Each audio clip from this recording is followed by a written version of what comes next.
Bonjour à toutes et bonjour à tous, bienvenue dans le podcast de The Free Agent, le podcast NFL aujourd'hui, avec moi Mika qui vous accueille et en ma compagnie c'est Bertrand. Salut à tous, bonjour bonsoir Mika. Salut Bertrand, donc aujourd'hui on va débriefer la 13e journée de la saison régulière de NFL avec plusieurs matchs sur lesquels on va s'attarder. Et Bertrand, on va commencer par le match d'hier soir, de lundi soir, le Monday Night Football, entre les Patriots et les Bills. Des Patriots qui étaient en déplacement à Buffalo, où on a eu droit à une météo un peu de folie avec du vent, de la neige, enfin un peu la totale. Et du coup, Bertrand, ça nous a donné un match un peu bizarre, en tout cas un peu historique, puisqu'on a eu un Mac Jones du côté des Patriots qui a terminé avec seulement 19 yards à la passe en 3 passes tentées. Oui, historique comme tu dis, mais comme beaucoup de cette année, les Patriots ne font rien comme les autres, on va dire. Bill Belichick emmène son équipe en faisant en sorte de montrer un très beau visage chaque semaine, et comme on l'a répété depuis le début, et surtout moi je les vois aller très très loin, même jusqu'au Super Bowl. Et là la preuve en est faite, c'est que j'ai trouvé, après justement je verrai ton avis, mais j'ai trouvé justement que les Patriots avaient je vais dire montré leur force rien qu'en course déjà, puisqu'ils ont quand même réussi à repousser plusieurs fois la défense des Bills. Et Oui. ils ont assis sur une des meilleures défenses, un jeu à la course qui ne les a pas obligés à faire des passes au final. Et ça a avancé continuellement. Et ce qui m'inquiète encore plus dans tout ça, c'est que c'est une équipe qui a réussi à faire ça face à une très bonne défense en général. Alors j'imagine sur une autre équipe, de toute façon on l'a vu sur les résultats qu'elle a depuis quelques semaines, puisque c'est sa 7e victoire consécutive, j'imagine sur d'autres équipes ce que ça peut donner. Et donc là elle a vraiment positionné sa force, parce que quand on n'est pas obligé de jouer à la passe, eh bien à un moment donné ça vous positionne une équipe.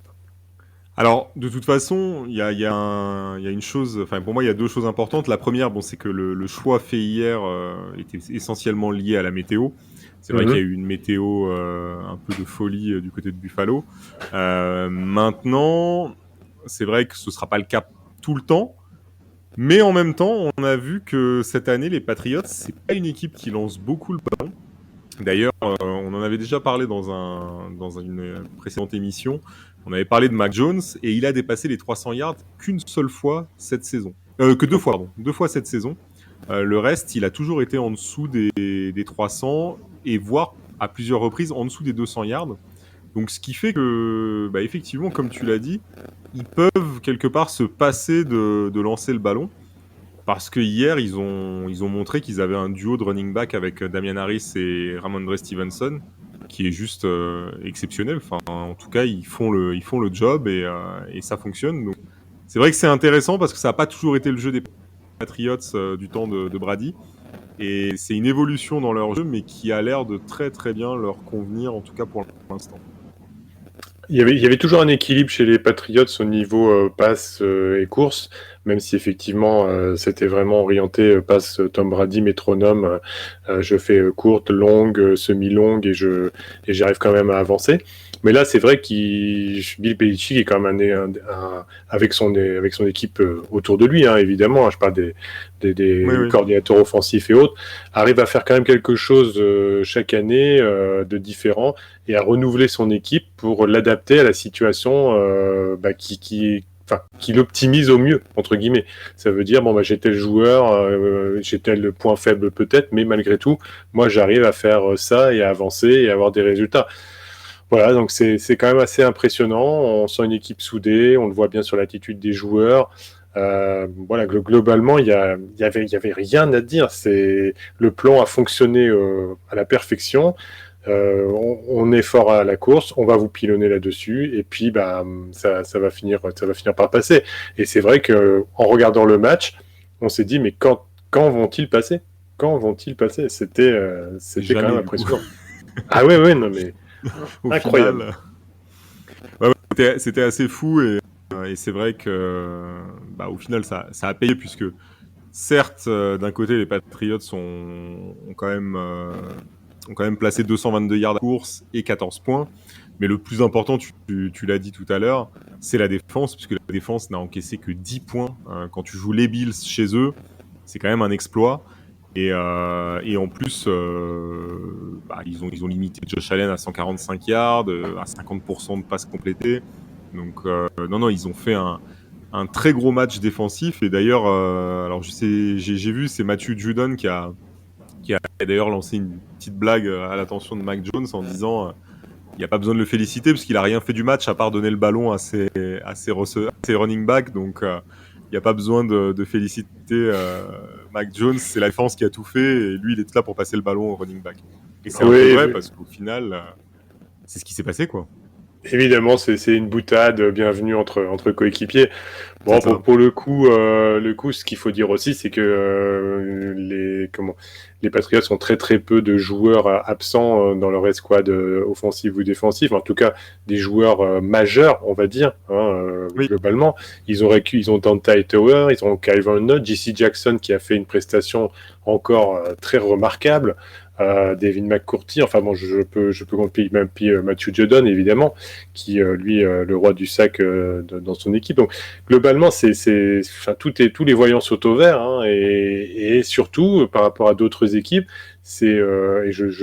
dont on va parler plus tard, et je donnerai quelques exemples. Mais il y a des équipes qui sont dépendants d'un ou deux playmakers. S'ils sont absents, on en reparlera, mais ils déjouent complètement. Là, on sent que s'il y a des absents, je pense à part Mac Jones évidemment, parce que c'est quand même une pièce centrale, s'il y a des absents, ils sauront toujours se renouveler et avoir des résultats. Donc c'est vraiment ça qui fait peur, moi je trouve pour le coup, et qui me dit ça peut aller très très loin. Oui, ça je suis assez d'accord avec toi. C'est vrai que pour l'instant, ils ont été épargnés par les blessures. Enfin, il y avait eu Damiers qui était absent, mais il avait été bien remplacé par Ramondre Stevenson. Donc, ça fonctionne bien. Et pour le moment, alors je crois qu'ils ont Kyle Duggar qui est out là, mais le safety, mais je crois que c'est tout. C'est le seul vrai joueur, le seul titulaire en fait qui est blessé.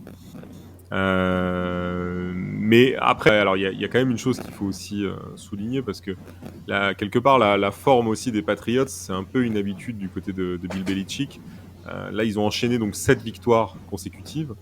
Il faut savoir que c'est la 11e fois, la 11e année où Belichick arrive à gagner en fait 7 matchs consécutifs dans la saison. Et c'est un peu sa signature quelque part, c'est d'être capable à un moment donné de mettre son équipe sur un mode de croisière à un niveau de jeu quand même assez important et d'aller gagner les matchs. Et voilà, 11 saisons où il a réussi à remporter 7 matchs d'affilée. Donc c'est quand même assez fort. Et le truc, c'est que ça arrive en plus à un moment où on se rapproche des playoffs. Donc clairement un moment décisif.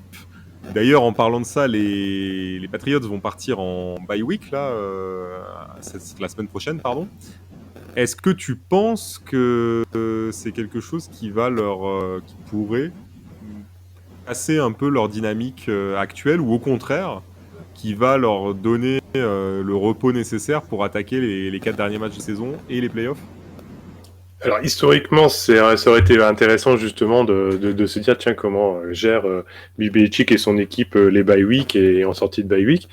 C'est vrai que je me suis pas penché dessus, mais globalement, comme pour beaucoup d'équipes, c'est à double tranchant. On sait que sur une lancée de quelques résultats qui sont très bons, parfois la bye week ça coupe un peu le rythme, et à ce moment-là ça revient, la machine a du mal à se remettre en route, et on peut à ce moment-là avoir quelques déconvenus. À l'inverse, ça peut être salvateur, c'est un moment de repos, on est sur la fin encore plus, et d'ailleurs c'est grâce à cet élan de plusieurs matchs jusque la 13e semaine qu'ils ont construit petit à petit leur groupe. Donc je sais pas, peut-être que c'est, au lieu d'être l'adversaire qui va être déterminant d'une victoire ou d'une défaite, est-ce que c'est la bye week qui va être déterminante de leur élan, et le casser peut-être, ou le confirmer par rapport à un repos. C'est très incertain. Voilà, après, vu la régularité et l'équilibre dans cette équipe, je supposerais plus que ça leur fasse plus de bien que de mal, malgré tout. Alors justement, tu parlais de l'historique. Belichick, en fait, a un taux de victoire après la bye week autour des 70%. Oui, Donc donc bon. plutôt très positif.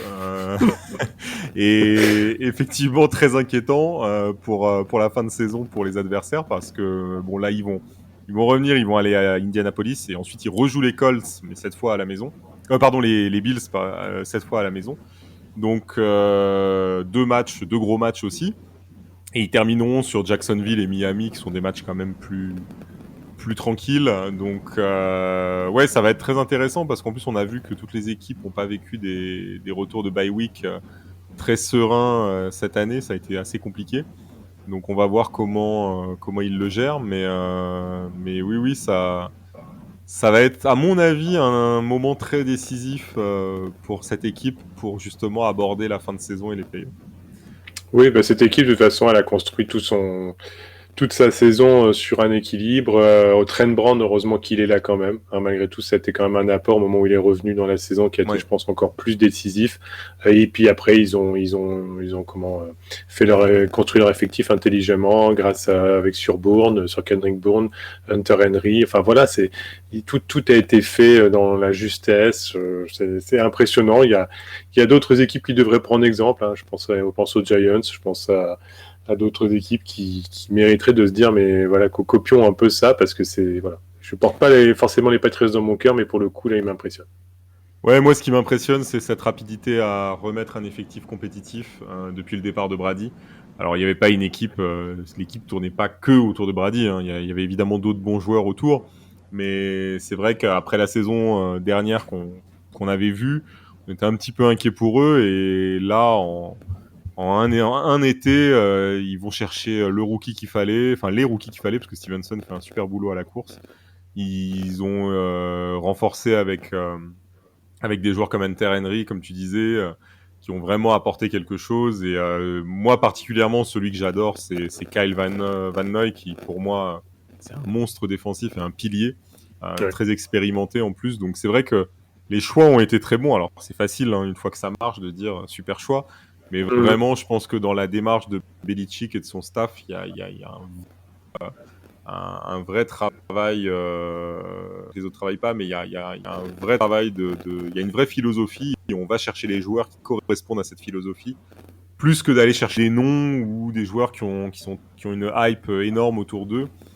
Et je pense que le choix Mac Jones, c'est l'image parfaite. Alors, est-ce qu'il aurait fait la même chose avec un Trevor Lawrence ou un Justin Fields? Peut-être. Ouais. Mais en tout cas, on a l'impression vraiment que Mac Jones était le joueur parfait pour les Patriots et pour Belichick.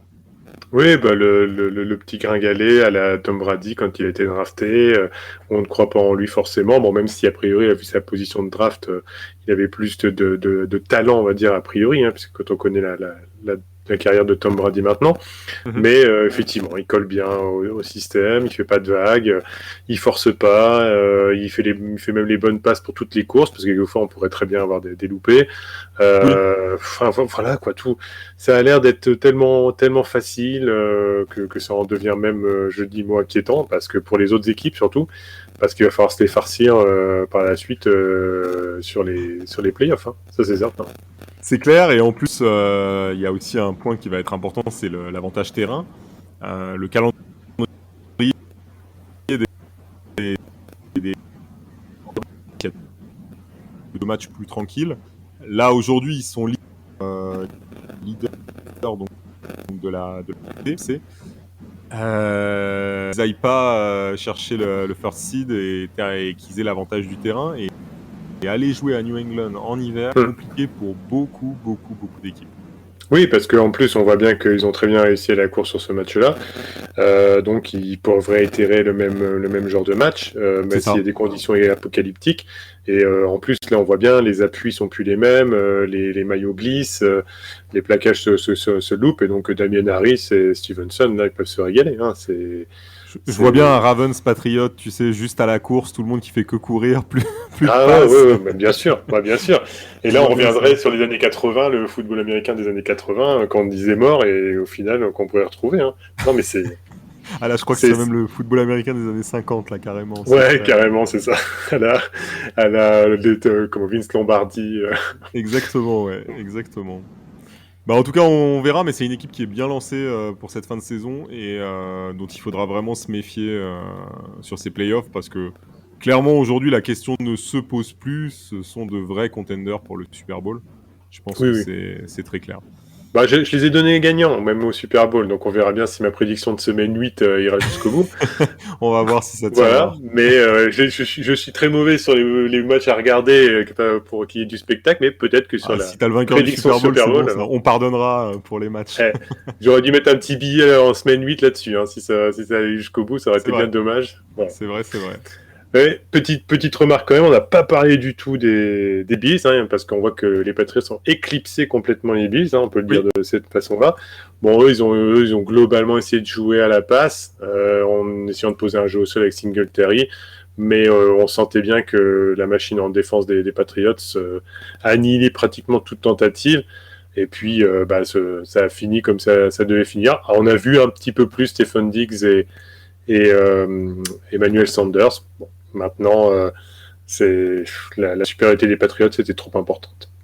Ouais, c'est clair que les Bills ont montré pour le coup leur mauvais visage qu'on a vu certaines fois cette saison.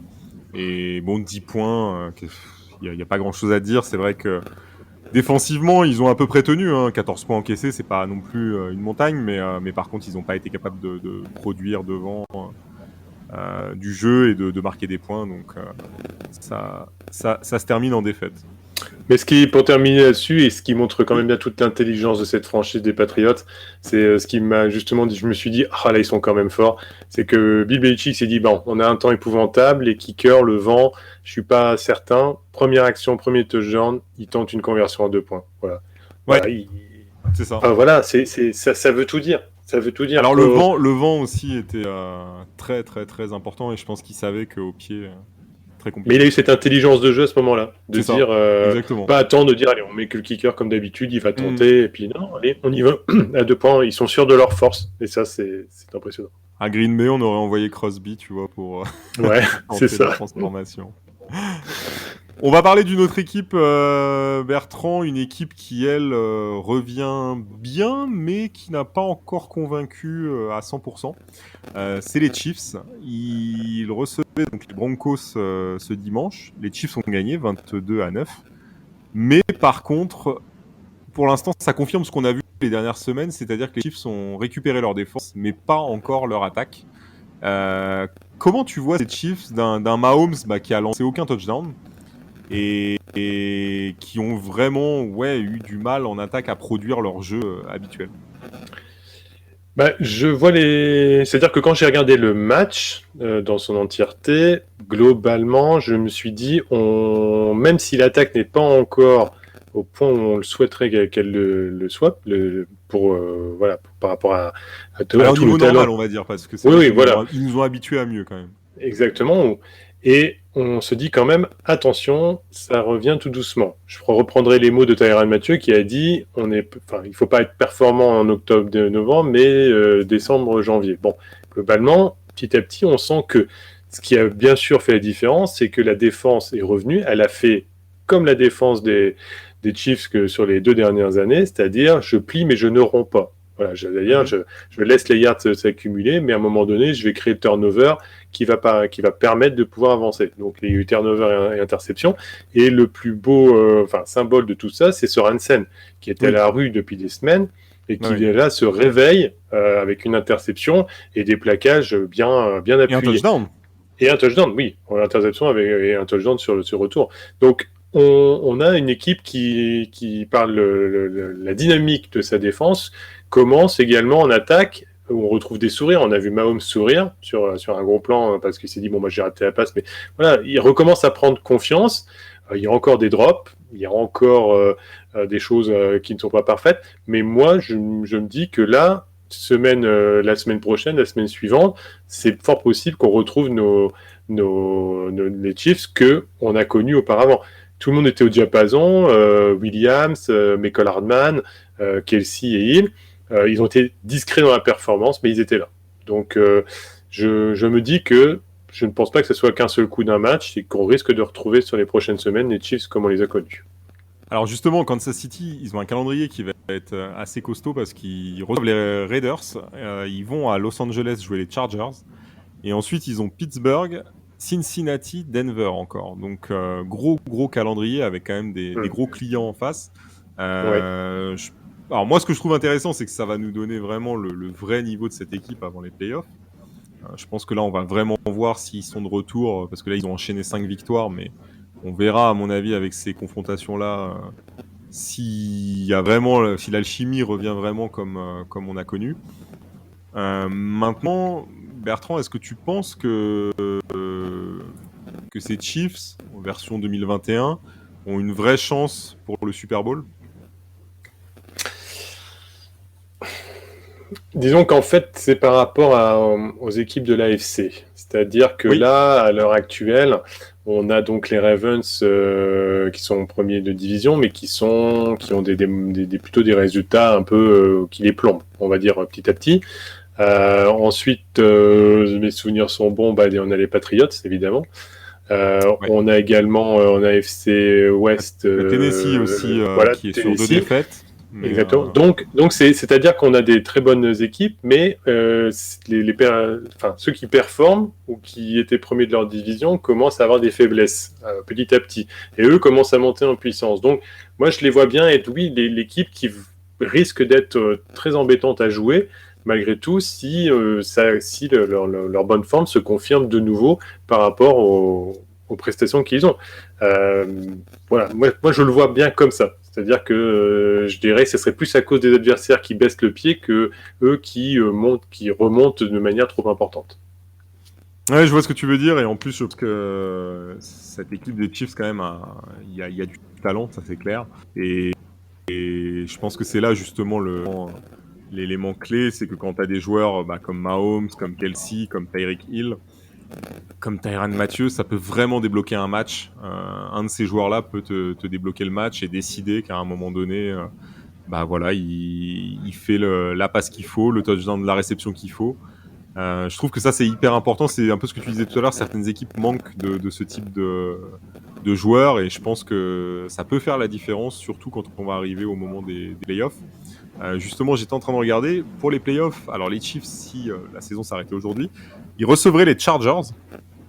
Donc pas un match facile du tout, mais en même temps un match plutôt à leur portée, non ? Toujours avec les Chargers, toujours l'histoire d'un match sur 2, c'est-à-dire où ils sont bons une fois sur 2 par rapport aux équipes qu'ils rencontrent au fur et à mesure de la saison. Donc là, on sera en play-off, mais je veux dire, est-ce que ça sera la semaine où ils seront bons ou mauvais ? Et puis, c'est toujours la semaine où est-ce que chez les Chargers, si les deux escouades sont au même niveau ? Est-ce que la défense va jouer, l'attaque va jouer, ou l'une des deux ? Donc voilà, alors maintenant, si tout est coordonné chez les Chargers, c'est pas une équipe bonne à prendre pour les Chiefs malgré tout, puisque c'est le principe du festival offensif. Donc c'est festival offensif contre festival offensif. Donc je pense pas que ça soit ce que préfèrent les Chargers d'un point de vue confrontation. Donc moi je pense que ça serait très ouvert.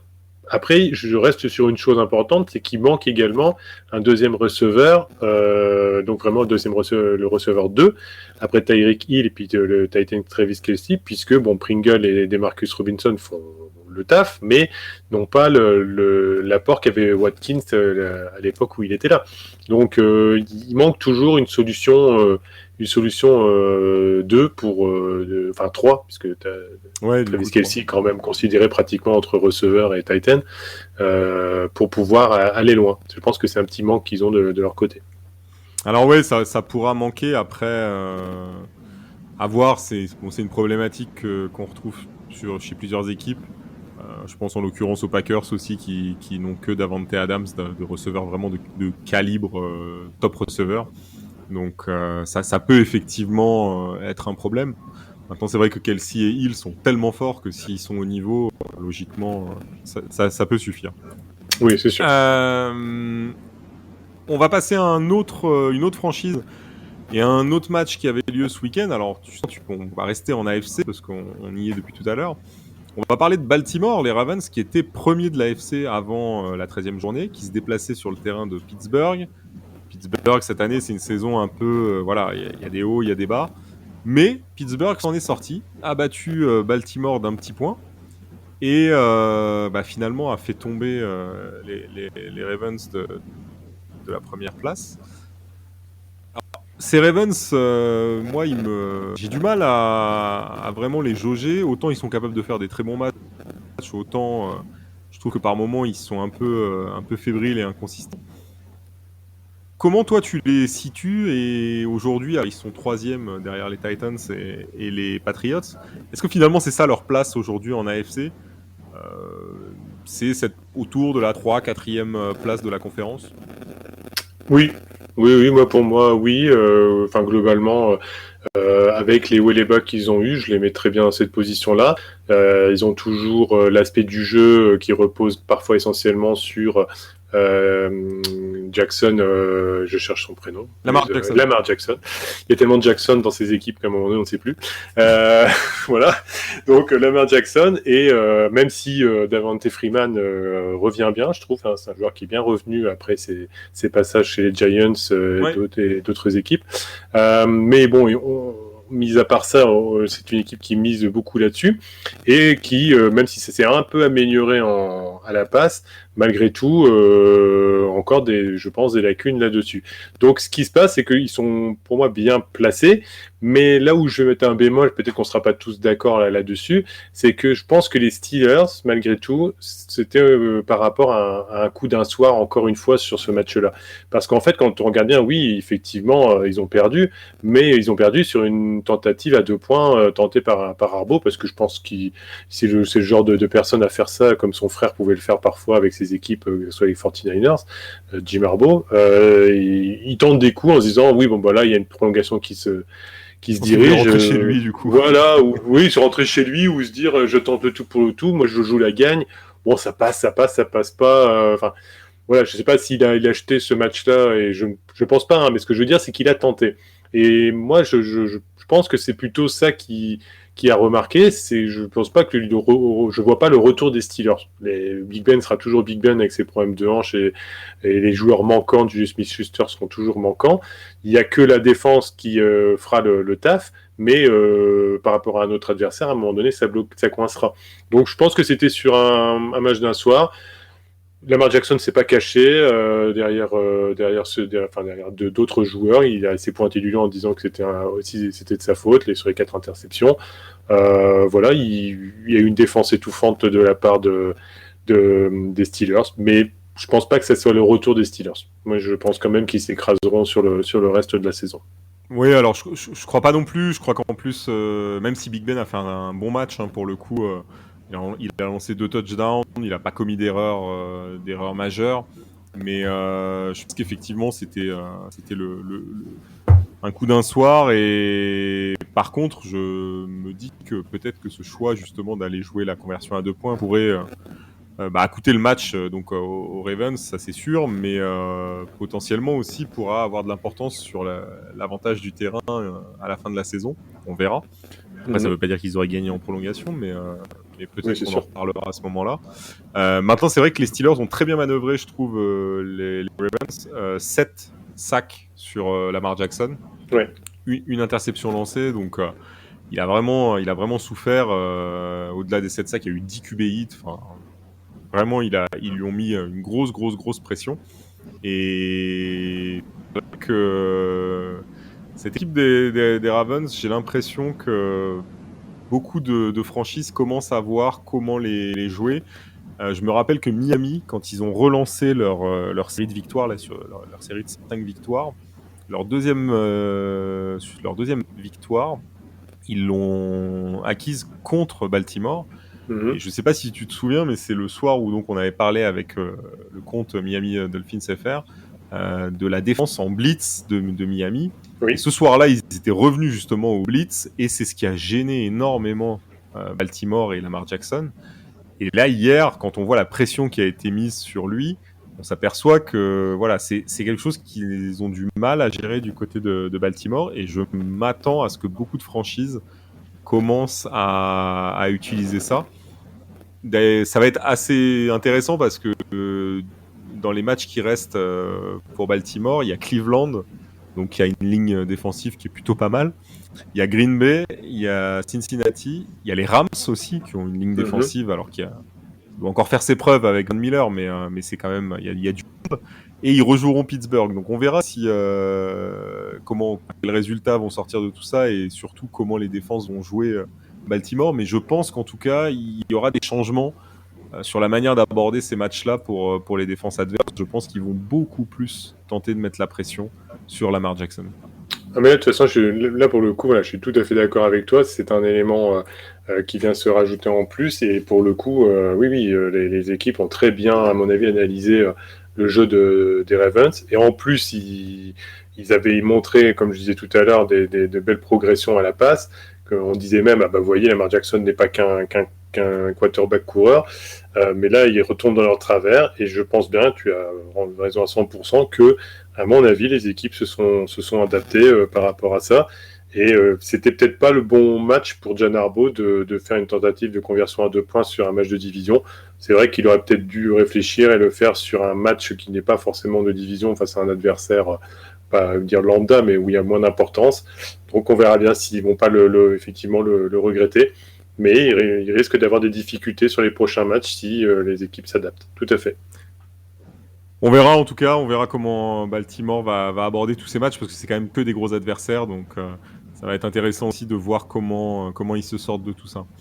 Ouais, les Steelers, pour terminer, oui. excuse-moi. Les Steelers, pour terminer, ils ont surtout réagi que fin de troisième ou quatrième quart. C'est ça, quatrième quart, ouais. Marqué leur point. Donc c'est pour ça que je me dis que c'est plutôt une déconvenue des Ravens plus qu'une performance des Steelers pour le coup, pour moi. À part en défense, évidemment. Je suis assez d'accord, mais en même temps, les Ravens auront beaucoup de matchs à mon avis à se serrer comme ça. Et je pense que c'est aussi là que tu vois un peu l'état de forme d'une équipe. Ce genre de match, aujourd'hui, les Patriots, ils les gagnent, il n'y a pas photo, parce qu'ils sont en forme, parce qu'ils sont sur cette victoire, la confiance est là. Maintenant, Baltimore, j'ai l'impression que c'est un peu plus compliqué en ce moment. Mais on verra, peut-être que je me trompe et qu'ils vont rouler sur les 5 derniers matchs. Oui, après ça, on ne sait jamais. Nous, on fait que des suppositions et on analyse en fonction de l'instant présent et de ce qu'on pense être le devenir. Mais la NFL est tellement... c'est ça qui est bien avec ce sport, c'est que c'est tellement changeant d'une semaine à l'autre. Donc, on verra bien. Avantage d'un sport aussi avec 53 joueurs par franchise. Voilà. C'est ça, exactement. On va passer du côté de la NFC, Bertrand, avec les Rams. Les Rams qui avaient vraiment besoin de se racheter parce qu'ils étaient quand même un peu en crise avec 3 défaites consécutives. Surtout des défaites qui sont intervenues après les arrivées de Von Miller et d'Odell Beckham Jr. Donc évidemment, elles ne sont pas liées à ces 2 joueurs-là, hein, mais l'idée derrière, c'était de savoir est-ce que la machine n'était pas un peu déréglée avec les 2 nouveaux arrivants. Alors, les Rams avaient un match plutôt facile ce week-end. Ils recevaient Jacksonville, les Jaguars de Trevor Lawrence. On ne s'attendait pas à une surprise. La surprise n'a pas eu lieu. Les Rams ont gagné 37-7. Est-ce que ça nous rassure sur la situation des Rams ou est-ce que finalement il en faudra plus pour en faire plus justement sur cette équipe ?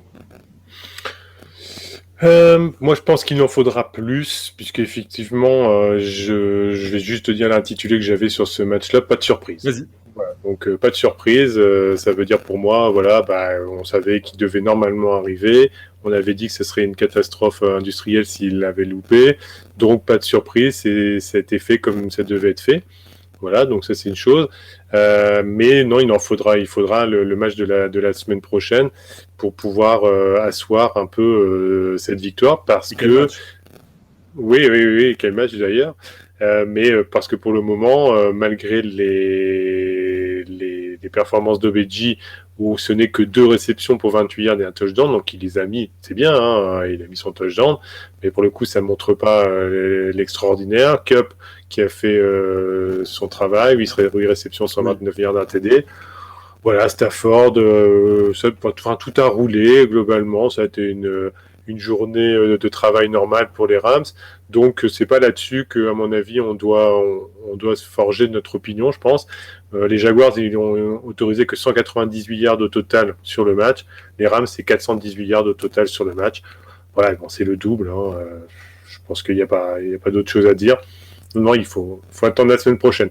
Là, c'est trop tôt. Ouais, en plus, bon, on a même un Sonny Mitchell qui a fait 121 yards. C'est pas forcément dans ses habitudes avec les Rams.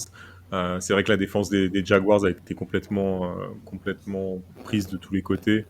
Et offensivement, bon, malheureusement, c'est toujours un peu ce qu'on connaît de la part des Jaguars. Beaucoup de mal à connecter, à trouver des receveurs. C'est vrai que Trevor Lawrence, alors il est un peu plus assuré que ce qu'on a vu au début de saison. Mais ça lance pas de touchdown. Alors ça lance moins d'interceptions, voire plus d'interceptions, mais ça lance pas de touchdown. Donc c'est un peu embêtant. Et puis bon, les Jaguars, c'est une équipe qui voyage quand même très mal. Ils sont à 5 défaites en 5 matchs à l'extérieur. Donc, je pense qu'il n'y avait pas de grosse surprise, même si on sait que les Jaguars ont été capables d'en réaliser une il y a quelques semaines. Mais là, il n'y a pas eu de surprise face aux Rams. On parlait du prochain match des Rams. Et justement, c'est un match qui va être très intéressant puisque les Rams vont aller à Arizona pour jouer les Cardinals. Donc match au sommet puisqu'ils vont rencontrer les leaders de la NFC. Est-ce que ça va être un révélateur pour ce match ? Oui, pour moi oui, parce que là les Cardinals, si on parle un peu de leur match également face aux Bears et par rapport à leurs prestations, voilà, les Cards, ils étaient en place. Je dirais que c'est pareil, c'était normal, leur victoire était normale. Ils récupéraient d'ailleurs leurs playmakers principaux avec Kyler Murray et DeAndre Hopkins. Donc voilà, ça a été fait maintenant.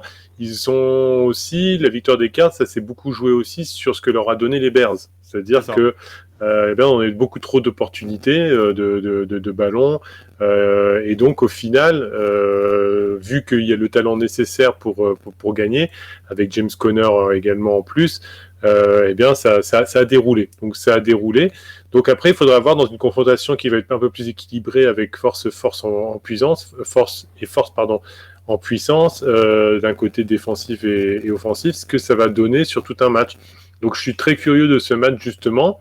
Est-ce que justement les Rams vont pouvoir s'adapter à leur adversaire en disant voilà, nous maintenant on joue parce que on commence à jouer des gros noms malgré tout, et les Cardinals, est-ce qu'ils vont pas forcément s'écrouler parce que ils ont tendance aussi avec les talents qu'ils ont dans l'équipe, à bien jouer contre des plus faibles, à gagner aussi contre des plus forts, mais attention, parfois ça passe juste, et puis ils jouent sur les faiblesses que donnent les autres équipes.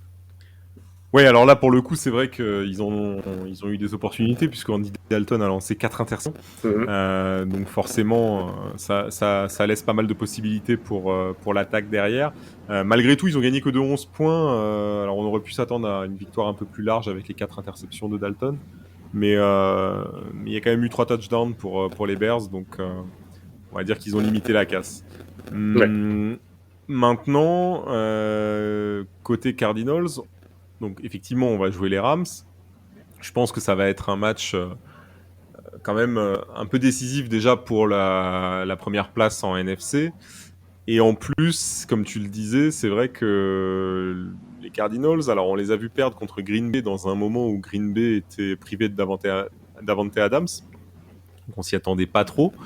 Ils ont perdu contre Carolina aussi, ce qui a été une défaite alors moins surprenante parce que Kyler Murray n'était pas là, il était blessé, c'était McCoy, donc un peu un contexte différent. Maintenant, c'est vrai que cette équipe des Cardinals a impressionné, spécialement au début de saison. Ils continuent de gagner. Est-ce que c'est vraiment... Moi, j'ai toujours du mal à les voir comme un vrai candidat pour aller au Super Bowl, particulièrement dans cette NFC où on a quand même des équipes comme les Cowboys, comme les Packers, comme les Buccaneers, comme les Rams aussi. Je trouve qu'il y a vraiment du monde en NFC, donc j'ai du mal à les voir comme un vrai contender pour le Super Bowl.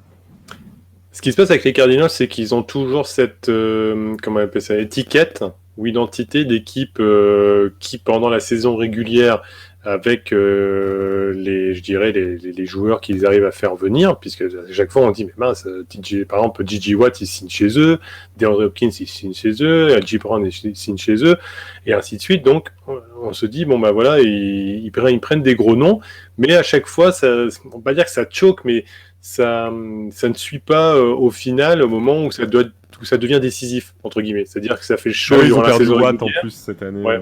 Voilà, et ça fait le show durant la saison régulière, et puis à un moment donné, quand il va commencer à falloir mettre les coronets sur la table, et qu'à un moment donné, le match va être un peu plus, comment dire, si on le perd, bah, c'est fini. Donc là, il y aura pas de façon de rattraper le coup par la suite. Eh ben, à ce moment-là, on sent que cette équipe-là, malgré le talent, serait capable de s'écrouler. Donc, je pense que si c'est un peu ça l'idée que tu voulais mettre en avant, ben moi, c'est ce que je ressens aussi, c'est-à-dire que oui, chaque fois que je vois, je me dis, bah, c'est normal, ils ont tel talent dans l'équipe, donc évidemment, c'est normal qu'ils gagnent. Mais après, dans mon fort intérieur, je me dis, oh, mais je sens que arriver en playoff sur du Bucks, du Rams, du Packers, du Cowboys, bon, les Cowboys, on en parlera plus tard, mais je mets ça un peu à part quand même, malgré tout, ben, je me dis qu'au final, ça risque peut-être quand même de ne pas passer et de peut-être un peu s'écrouler. Ouais, je pense aussi, surtout que, comme je te disais, moi, ouais, je trouve cette conférence vraiment compétitive. On verra ce que ça peut donner. Déjà, on va voir qui termine premier, qui aura l'avantage du terrain. Je pense que ça va vraiment avoir son importance cette saison et surtout avec les équipes qu'on a très en forme. Des Packers qui termineraient premier, évidemment, ce serait une galère pour tout le monde d'aller jouer dans le Wisconsin. Ouais. Les Buccaneers à domicile, quand on sait qu'ils ont gagné le Super Bowl l'année dernière en jouant tous les matchs de playoff à l'extérieur, alors sauf le Super Bowl du coup, on sait que ce sera compliqué s'ils doivent recevoir. Ils sont invaincus à la maison cette année, comme les Packers. Donc ouais, il y a des équipes où, vaut mieux pas qu'ils terminent premier de la NFC, sinon ce sera très complexe. Bizarrement, les Cardinals, eux, ont 2 défaites à la maison, mais par contre, ils ont 7 victoires en 7 matchs à l'extérieur. Donc, est-ce que finalement, ils ne doivent pas plutôt viser une place un peu plus bas C'est 7 victoires en déplacement avec un écart de plus de 10 points. C'est ça. C'est ça que j'avais vu la même stat que toi et qui m'avait un peu étonné. Et c'est une défense qui est maître des ballons volés. Donc oui, je pense que c'est pas un élément qui les embêterait s'ils devaient de toute façon jouer à l'extérieur. Donc globalement, non, je me dis que ça serait pas forcément plus mal pour eux, mais si je fais juste un petit point de 2 minutes très rapidement en faisant un tour d'horizon de chaque équipe en AFC ou en NFC sur les places en playoff, on se rend compte que en NFC, globalement, la NFC West, il y a quand même 3 équipes, puisque les 49ers sont à 6-6, et quand on regarde le bilan des autres, qui sont capables d'aller en playoff. Donc cette division est une division importante avec des équipes qui sont très en forme, mais qui au final, même si elles passent, que les Cards, on le voit bien de ce que l'on dit par rapport à notre ressenti, et passer ou pas passer, s'écrouler en playoff. Les Rams qui doivent montrer autre chose et nous prouver que ça va passer, et les 49ers qui sont coup-ci, coup-ça, avec quand leur effectif n'est pas au complet, et qui jouent sur des playmakers. Donc au final, c'est un peu bizarre, et c'est une division qui est un peu bizarre, où en début de saison on disait attention les FC West, mais maintenant on a plutôt à dire attention à leur instabilité, on va dire, et est-ce qu'ils vont pouvoir donner en playoff. Ouais, c'est vrai, et c'est vrai qu'on a eu, en tout cas pour ces équipes-là, oui, pas mal de résultats qui nous ont un peu surpris, parce que on attendait par exemple des 49ers, moi je les attendais beaucoup plus haut que ça. Je pensais qu'ils allaient vraiment faire une très bonne saison, et arrivé là, ils ont quand même encaissé 6 défaites. Donc ils m'ont un peu déçu. Les Vikings aussi, alors ça veut pas dire qu'ils iront pas en playoff, mais les Vikings, une équipe sur le papier, quand tu vois Cousins, tous ces joueurs-là, Harrison Smith, si je me trompe pas. Oui, Harrison Smith. Moi j'étais déçu de voir en fait des Vikings qui ont que 5 victoires pour 7 défaites. Mais malgré tout, voilà, ils sont là, ils sont à pas très loin pour certains déjà en play-off, potentiellement qualifiés, pour d'autres pas très loin. Et ça va batailler en tout cas très dur jusqu'à la fin. Mais malgré tout, je vois pas de surprise en fait dans cette NFC. Quand je vois des Packers, des Bucks, même des Cowboys ou des Rams, j'ai du mal à voir vraiment des équipes venir les titiller, surtout pour les jouer à l'extérieur. Je vois pas. Bah parce que justement, quand on fait une photographie du tableau comment on appelle ça, je l'ai en anglais, c'est standing, c'est le tableau, enfin de Ouais, le chaque classement, division au niveau de leur ouais. résultat. Ouais, pardon, c'est à force de faire de l'anglais, à un moment donné, on est perturbé. C'est qu'on se rend compte qu'en AFC, il faut avoir un bilan positif et bien positif pour pouvoir aller, je vais dire, en playoff. Que en NFC, 6-6 de Washington est capable de se qualifier. Donc, est-ce que c'est l'AFC qui est un cran dessus en termes de niveau par rapport à la NFC? Est-ce que les adversaires que rencontre la NFC dans intra-division, c'est beaucoup plus dur? C'est difficile de savoir justement qui est plus faible que d'autres. Je parle entre conférences, hein, au final. Et Ouais, ouais. ben voilà, on a hâte justement, mais on sait que la bataille risque d'être un peu plus rude en AFC pour aller jusqu'au bout qu'en NFC, où certaines équipes vont sûrement se démarquer beaucoup plus facilement, comme les Buccaneers, les Packers, voilà, au final. Hein. Ouais, étonnamment, je trouve que l'AFC est beaucoup plus homogène, en fait. Ouais. J'ai vraiment ce sentiment qu'il y a une vraie homogénéité. Quand tu vois, par exemple, des Colts qui sont très loin, là, actuellement, mais en tout cas dans le classement, mais qui, pour moi, peuvent rivaliser à peu près avec n'importe qui quand ils sont dans leur niveau normal. Mhm. Quand je vois des Browns qui sont aussi assez loin, des Raiders, c'est vrai que je trouve que c'est très homogène. Je vois pas vraiment de grosses différences, par exemple, entre des Colts et des Titans, alors que les Titans sont deuxième et que les Colts sont 2, 4, 6, 9, tu vois. Tout à fait. Mais par contre, en NFC, c'est vrai que j'ai l'impression que les plus grosses équipes sont là, et les Voilà. meilleures équipes actuelles. J'écarte un peu les Patriots de l'AFC parce qu'ils sont vraiment dans une forme incroyable, mais les plus gros effectifs, les plus grosses équipes, je les vois plutôt en NFC, ouais, je suis d'accord avec toi. Ouais, ça va vite et puis ça va être intéressant, mais je pense que les playoffs vont être durs pour les équipes d'AFC. Hein. Ça, c'est sûr et certain qui vont rencontrer, puisqu'il faut avoir un niveau assez important. Donc en NFC, bon, on en reparlera dans une autre émission parce qu'on s'égare un peu, mais c'est pour le plaisir de nos auditeurs. Mais au final, quand on voit les Cowboys, par exemple, pourtant leader de leur division, bah, quelle division aussi, on la connaît, hein, la NFCS. Oui, oui, oui. Pour autant, ils sont pas sereins, quoi. Hein. Voilà, ils ont perdu contre des Broncos, par exemple, qui font partie de l'AFC. Hein, et puis, ils n'ont pas perdu que d'un petit peu. Quoi, hein. Donc, voilà, quel est le niveau réel des équipes NFC aujourd'hui?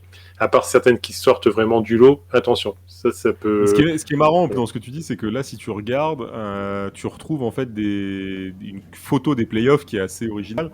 Tu as des Bucks qui rejoueraient la Washington Football Team, donc comme l'année passée, Mhm. et tu as des Packers qui recevraient donc les 49ers. Franchement, Ouais, deux équipes largement à leur portée, à la portée des Bucks et des Packers. tout à fait. Et après, par contre, tu aurais un Cowboys très, très, très intéressant à regarder, je pense. Tout à fait. Alors que si on regarde en AFC, à mon avis, on se rend compte que c'est un peu plus homogène et que chaque équipe aurait un peu plus de mal, entre guillemets. Voilà, je dis bien Ouais, en entre tout cas, c'est guillemets. beaucoup plus Voilà. ouvert. Ouais. C'est vrai que c'est clairement beaucoup plus ouvert. Entièrement d'accord. On va passer donc justement à un des derniers matchs qu'on voulait mentionner parce que c'était quand même annoncé comme le gros duel des quarterbacks sophomores. C'était le Bengals Chargers qui s'est joué à Cincinnati avec un résultat très convaincant pour le coup des Chargers, 41-22. Une défense à peu près retrouvée, une attaque clairement retrouvée pour le coup. Est-ce que les Chargers, ça va les relancer? Parce qu'on sait que comme Chargers, c'est un peu une semaine en haut, une semaine en bas. Est-ce que tu penses que là, grâce à cette victoire, ils vont être capables d'être un peu plus réguliers sur cette fin de saison? Bah non, je suis désolé de le dire. Comme ils gagnent par éclat, par coup d'éclat ou par coup d'éclat dans l'autre sens dans la défaite, je pense qu'ils vont mourir et vivre avec cette situation où on est en forme qu'un groupe sur deux, où on est en forme qu'un match sur deux. Et c'est vraiment ça. Donc là, c'était la bonne journée. J'aimerais bien voir la semaine prochaine ce qu'ils vont donner, parce que pour me donner tort sûrement, pour me donner raison, je ne l'espère pas pour eux. Mais au final, Ils jouent les Giants. Hein. ouais, bon, donc pour me donner raison, voilà. Alors, Non, juste non. pour rappel, depuis la bye week, en semaine 7, Hmm. ils ont alterné défaite-victoire, défaite-victoire, défaite-victoire. Voilà. Donc, logiquement, si on suit cette série, ils devraient perdre contre les Giants. Alors, à domicile. logiquement, t'es gentil, Mika, mais alors logiquement, vu que les Giants ne jouent pas au même sport, ils jouent au soccer en ce moment, vu qu'ils n'ont tapé que des field goals, donc et mettre 9 points, donc au final, ils auraient pu mettre 9 buts comme dans un match de foot classique européen. On en est loin, et je pense que ça finira par défaite pour les Giants. Voilà, on va pas fermer la parenthèse, mais bon, après, rien n'est impossible. Non, là, les Chargers, effectivement, se reviennent en bonne forme. Et bien sûr, de toute façon, le titre, pour moi, de ce match, c'est Herbert était en super forme. Voilà, Justin Herbert, c'est 26 sur 35, 317 yards, 3 TD, une seule interception.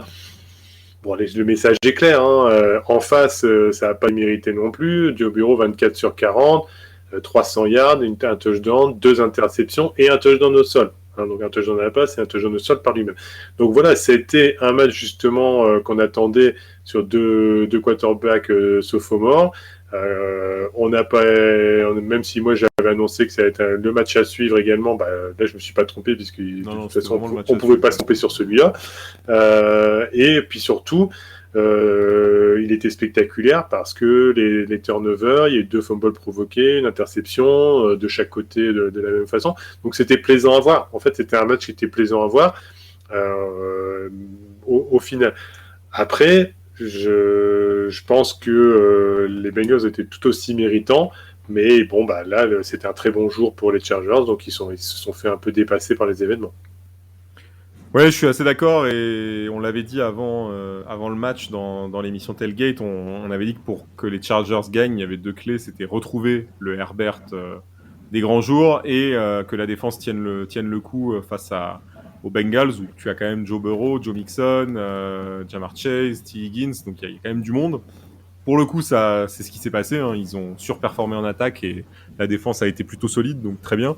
Maintenant, on verra comment ça va se dérouler parce que on parlait de leur prochain match. C'est vrai qu'ils ont des Giants, qui est quand même un match largement abordable, mais ils joueront les Chiefs ensuite. Et là, pour le coup, c'est quand même un adversaire d'un autre calibre, donc ce sera intéressant de voir s'ils sont capables d'enchaîner justement sur cette fin de saison. Côté vas-y. Non, pardon, c'est ce qui va faire tout le piment au final de tous ces derniers matchs, parce que il n'y a pas une équipe qui vraiment pose le pied à part. On se répète les Patriots, mais au final, tout est incertain et chaque match, on se dit, tout le monde peut gagner, même avec des forces différentes. Alors, côté Bengals,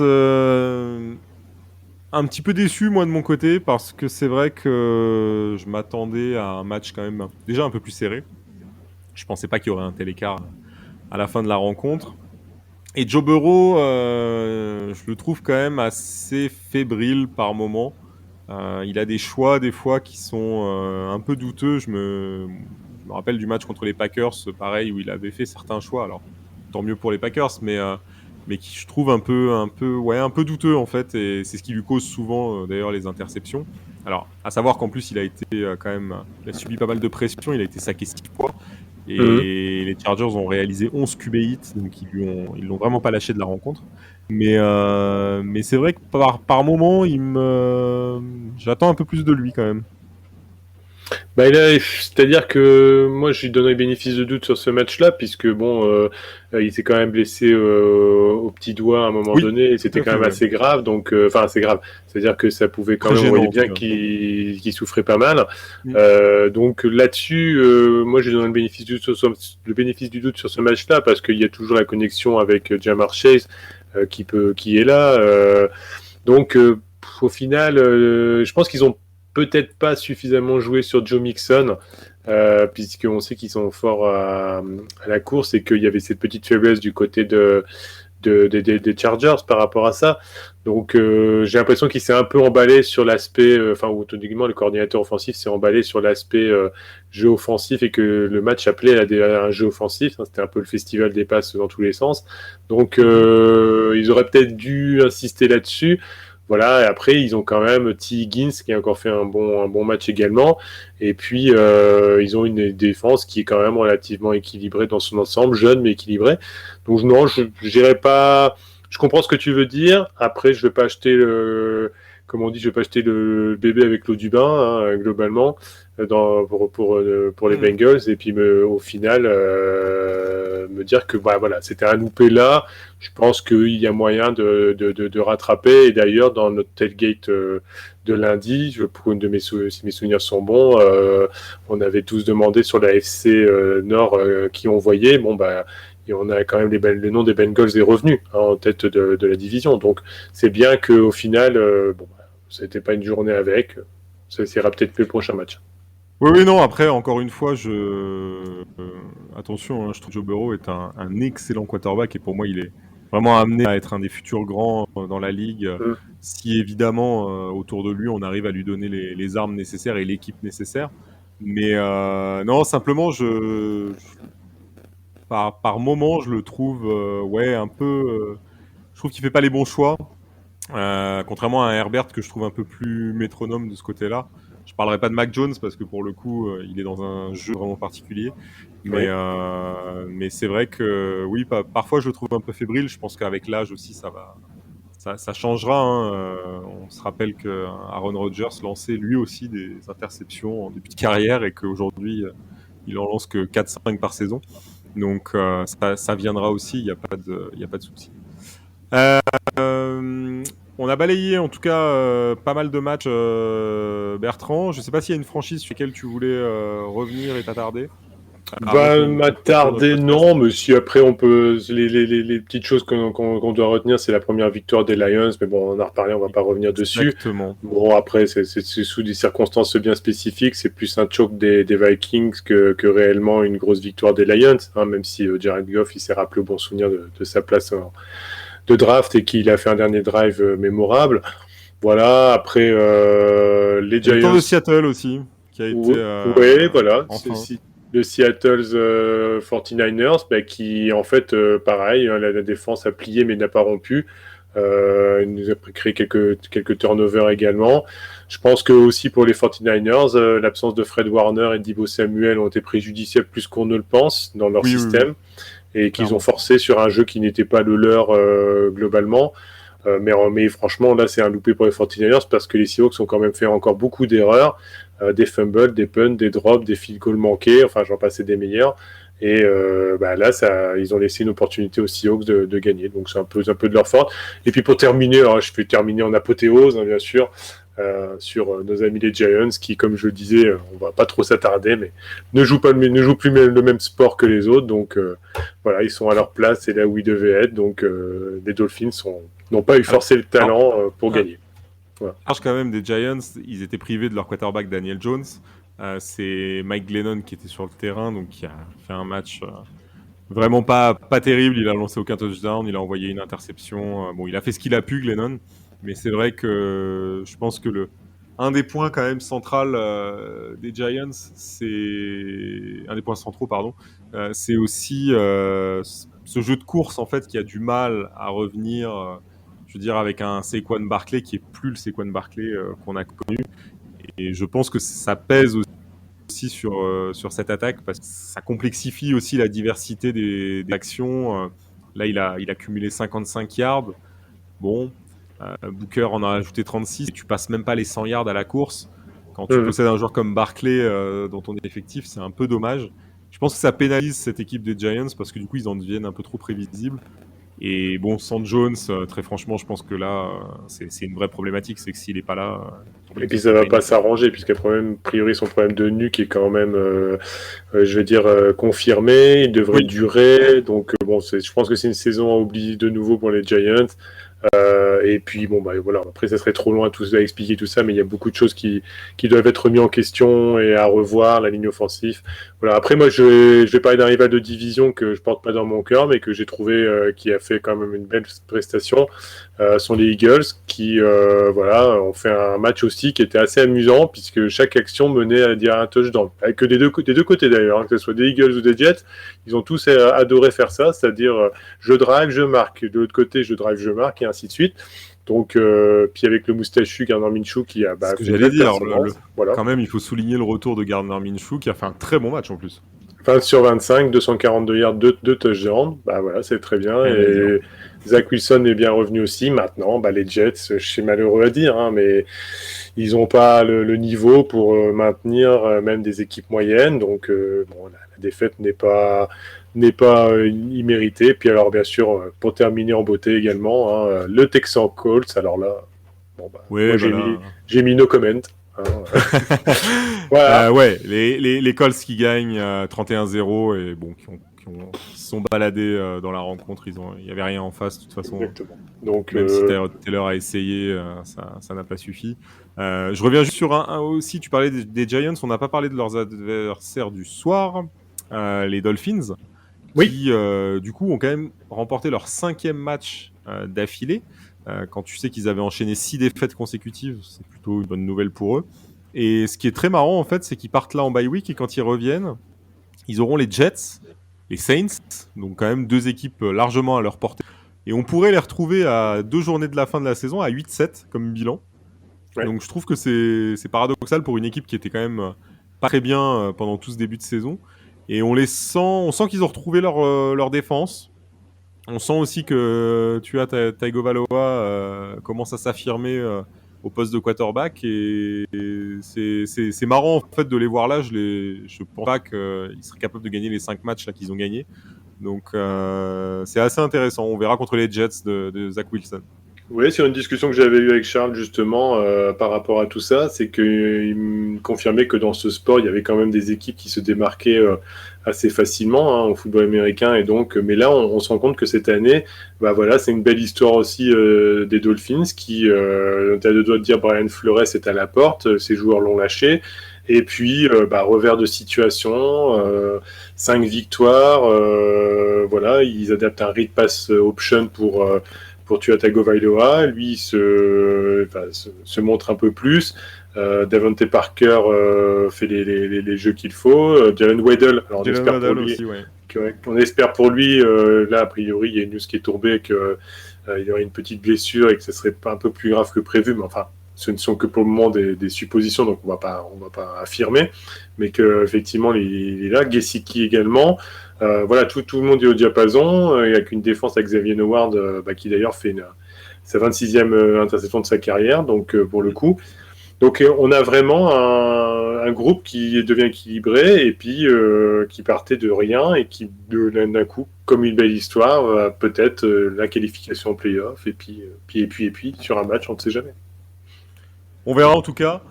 On a terminé avec nos analyses en fait des matchs de cette 13e journée de NFL. Alors évidemment, on n'a pas pu parler de tous les matchs, mais on a parlé des plus importants.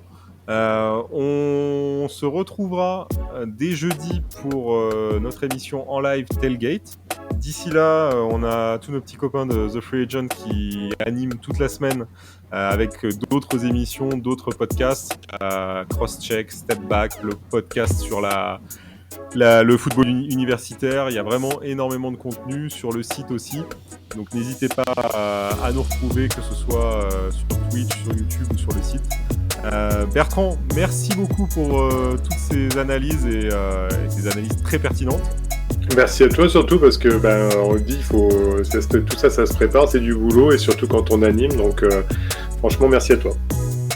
Merci Bertrand et on vous retrouve tous dès jeudi pour Tailgate. D'ici là, portez-vous bien. Merci à tous. Ciao ciao. Ciao ciao, à bientôt.